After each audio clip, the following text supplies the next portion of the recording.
Hello mga guys, welcome back to my channel, Just Automotive mga guys. Meron po tayo rito babasaan ng data.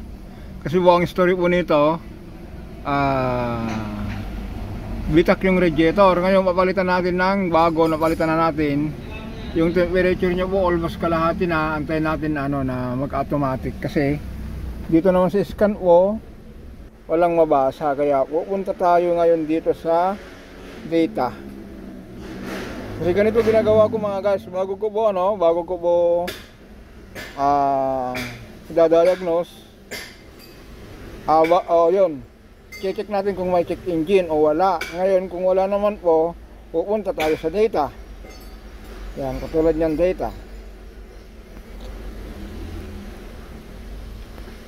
Kasi mga guys, kung meron tayong data, malaking bagay po ito. Alam natin kung saan siya nagloko, bakit bitak yung radiator niya. Pwedeng sa katagalan na rin or meron nagloko sa mga sensor. Kasi po mga guys, ang tinakbo nito, yan o, 133,123. Kaya yung yung radiator niya po, pwedeng na po siya, pabigay na talaga. Kaya check natin yung sa auxiliary fan, radiator, coolant, mano natin kung ano yung nakita natin problema. Kasi wala naman po siyang check engine.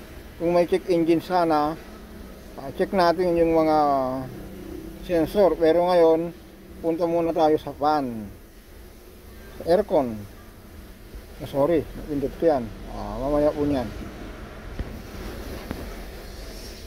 Ayan mga guys, almost kalahati na yung temperature dito. Yan, 96.7. Antayin natin na mag-automatic. Dapat mga guys, mapailaw natin, mapa-on natin yung yung low. Yun kasi ang unang gumagana mga guys. Ngayon kung hindi talaga kaya yung temperature, o kaya kung halimbawa nag-aircon po kayo, aalala yung high. Antayin natin kung kaya niyang laruin po yung yung low. Yan, 98, 99. Tignan natin mga guys kung kailan siya mag-automatic. Dapat po abangan natin to. Yan, dapat po yan mag-on po niyan. At tignan natin kung kailan siya mag-shutdown, kung mag-off uli. Dapat po ayun, 98. Dagdagan natin yung gas. Madalin, ayan, 90. Ayun, naka-on na po siya. Eksakto 99. On na po yung radiator fan. Gumagana yung slow, yung mahinang hangin. Kasi po ibig sabihin po mga guys, po niyan, umiikot na yung radiator fan. Ngayon 98, bumaba. Tignan natin kung kailan po siya kailan siya magsha-shutdown yung niya, yung low fan niya.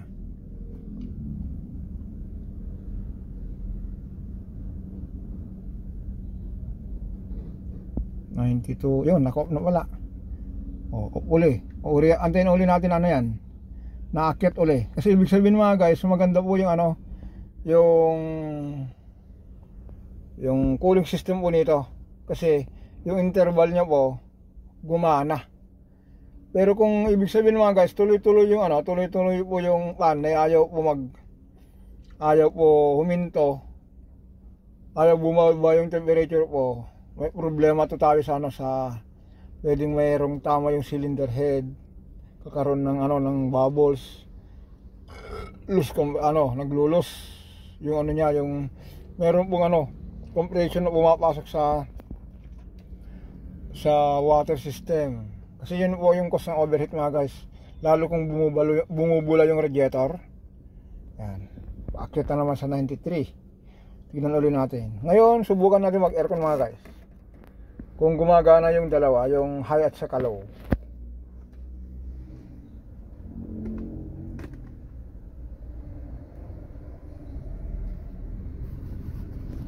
Yun, gumagana yung, subukan natin paganahin yung yung high, kung malalay. Yun, mga guys, gumana yung dalawa, yung high at saka low. Ngayon mga guys, naka-aircon tayo. Dapat yung yung high fan na yan, dapat magsha-shutdown yan. Saka lang po gagana po niyan kung mainit na mainit yung makina. Kasi naka ano na po siya naka 92. Subukan natin mga guys kung ano, antayin natin na mag-shutdown yung ano, yung high, yung pan high.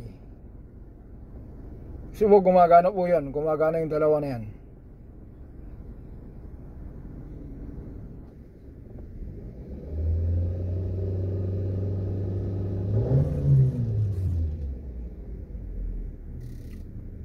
Antayin natin mga guys kung ano.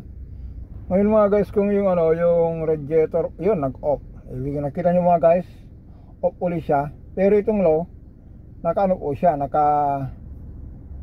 naka-on dahil naka-aircon tayo. Tapos yung temperature natin mababa. Ngayon patayin natin uli yung aircon. Yan, naka-ano naman siya, naka-off. Antayin uli natin na ano, wag 99. Madali natin ha. Yan, mag-RPM tayo ng 3,000.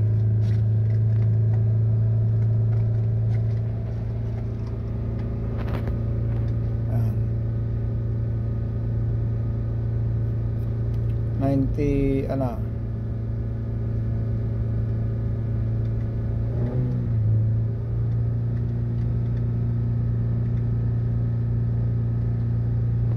Yan. 35 90. Ang din ulit natin na mag-automatic. Kaya observation na tayo rito mga guys. Kasi po ang issue po nito, yung radiator nyo po pumutok. Kaya kailangan natin obserbahan po yung temperature. Kung nag-overheat siya or hindi po nag-open yung ano, yung radiator pan. Sa nakita natin kanina nag-open. Antayin ulit natin yung interval niya po kung gaano katagal.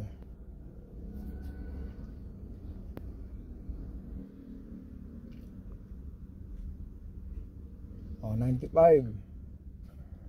Dagdagan natin yung RPM para mapa-automatic natin.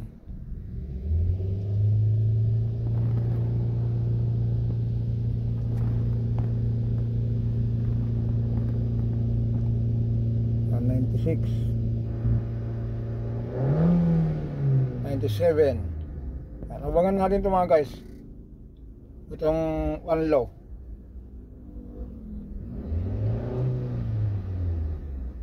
Yun, on. Ito yung mga guys. Naka-on siya. Yan.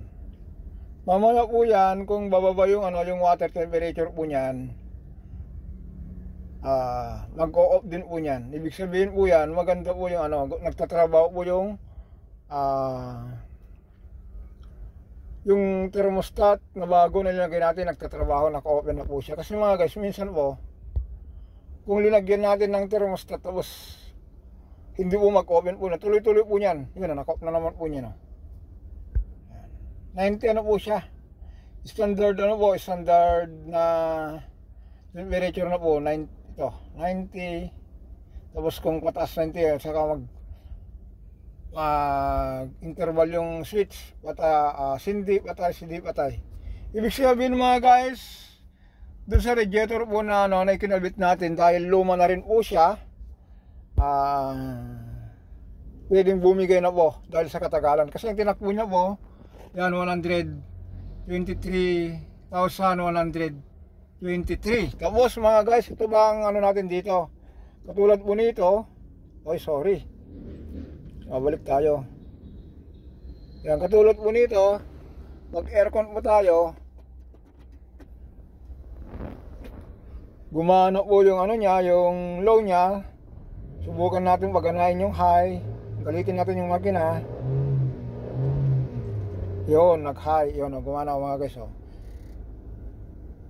Ibig sabihin mga guys, ano po rito, wala tayong problema sa high and low na pan, gumagana. Pero mga guys, dapat po mamatoy muna dyan yung ano, yung high. Antayin natin yung temperature kung saan po yung ano po sa kanya, kung kailan po mamatay yung ano, yung high pan. Kasi ang init ng makina ngayon yan. Antayin natin kung kailan siya. Naka-ano tayo mga guys, naka-aircon tayo. Kasi kung binatay natin yung aircon, itong dalawa na yan, mag mag-off po niyan. Pero dahil ngayon kaandar ng aircon, mainit yung makina, yung ano nyo po, yung high at sa low po gumagana. Ngayon mga guys, antayin natin mag-off yan kasi yun, nag-off na nga. Ayan o, umaalalay na po yung yung radiator pan low. Tapos yung temperature niya po bumababa kasi po gumagana yung fan. Ngayon mga guys, subukan natin patayin yung aircon uli. Patay din po yung fan niya. Yan. Kaya nakita natin mga guys dun sa nangyari dun sa radiator niya, dahil sa katagalan na rin, malutong na po siya yung plastic niya. Nung nag-overheat, nabitak po yung radiator. Kaya yun, ganun lang po mga guys. Kaya po meron po kagandahan kung meron po tayong scanner, mabasa natin yung data kung kailan mag-open yung ito at kung gumagana yung high and low. Okay, hanggang dito lang po tayo. Ang ginawa lang natin dito, nagpalit tayo ng radiator. Inobserbahan natin siya, inobserbahan natin ang data niya. So far ngayon okay naman, kaya magpaalam na tayo for the next video mga guys. Bye bye.